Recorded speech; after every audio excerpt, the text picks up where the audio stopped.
مصر کے اندر حضرت موسیٰ علیہ السلام نے ایک کبتی کو تھپڑ مار دیا تھا۔ قرآن مجید کے دامن میں یہ واقعہ موجود ہے۔ تو آپ کی جلالت اور آپ کے زور کی تاب نہ لاتے ہوئے وہ وہیں ڈھیر ہو گیا اور اس کی موت واقع ہو گئی۔ تو مصر کے حالات کشیدہ ہو گئے اور حضرت موسیٰ علیہ السلام کو مصر چھوڑنا پڑا۔ تو وہ شہر مدین کی جانب جا رہے تھے کہ راستے کے اندر ایک کنواں تھا، وہاں کچھ لوگ اپنے جانوروں کو پانی پلا رہے تھے۔ تو حضرت موسیٰ نے دیکھا کہ دو پردہ دار خواتین ہیں، وہ اپنے جانوروں کو ایک سمت لیے کھڑی ہیں۔ سمجھ گئے کہ مردوں کے ہجوم میں آنا نہیں چاہ رہی، ان کا حیا مانے ہے۔ تو آگے بڑھے اور ان کے جانور ہانکے اور ان کو سیراب کیا اور پھر ان کی جانب ہانک دیے۔ وہ واپس گئیں اور اپنے والد بزرگوار سے کہا کہ ایک سال نوجوان جس کی آنکھوں میں شرم و حیا تھا، اس نے ہمارے ساتھ یہ مہربانی کی۔ تو ان کے والد گرامی نے کہا کہ جاؤ اس کو بلا کے لاؤ۔ قرآن مجید میں اس کا ذکر کیا گیا۔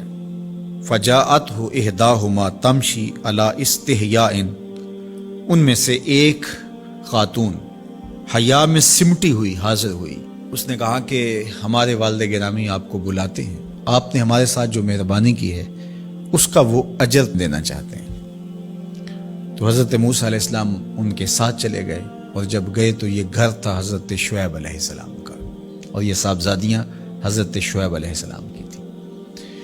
تو اس خاتون کا شرم و حیا کے ماحول میں حضرت موسیٰ علیہ السلام کو یہ کہنا اور چل کے اس انداز سے آنا، قرآن نے اس کی حکایت بیان کی ہے۔ تو خدا کو پسند ہے کوئی خاتون حیا کے ماحول میں آئے تو اللہ اس کی آمد کو اور اس کے آنے کو قرآن کا عنوان بنا دیتا ہے اور قرآن کی حکایت بنا دیتا ہے کہ جو خاتون حیا کے جوہر کی مالکہ ہو وہ اللہ کو کتنی اچھی لگتی ہے۔ اللہ اکبر۔ حضرت نبی اکرم صلی اللہ علیہ وآلہ وسلم کا فرمان حیا کے حوالے سے، الحیاء من الایمان، حیا ایمان سے ہے۔ تو جتنے بھی ایماندار لوگ ہیں وہ پھر حیا کے جوہر سے مزین ہوں گے، مالا مال ہوں گے۔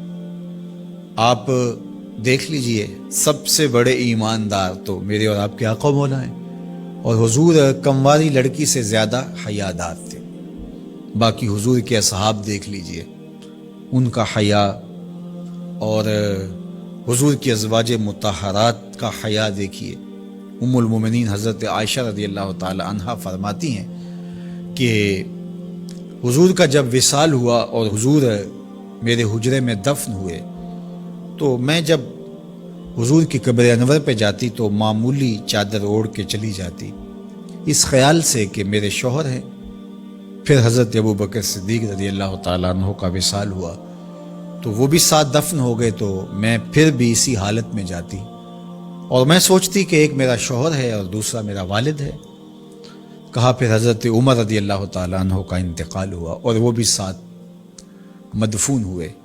تو حضرت ام المومنین فرماتی ہیں کہ اب جب میں جاتی تو میرا جانے کا انداز مختلف تھا۔ فواللہ ما دخلت الا وانا مشدودۃ علی ثیابی حیاء من عمر۔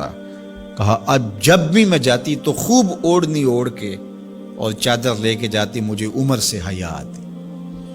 یہ ام المومنین کا انداز زندگی ہے۔ مخدرات اسلام کو اس سے سیکھنا چاہیے۔ جو قبر میں دفن ہیں ان سے بھی یہ حیا کریں، جو مومنوں کی ماں بھی لگتی ہیں۔ اور آج یہ دلائل دیے جائیں کہ پردہ تو جناب دل کا ہوتا ہے، چہرے کا پردہ تو نہیں ہے۔ باقی کسی کو اپنی آنکھ میں شرم پیدا کرنی چاہیے۔ عورت کو کیا ضرورت ہے کہ وہ اپنے آپ کو ڈھانپ کے رکھے؟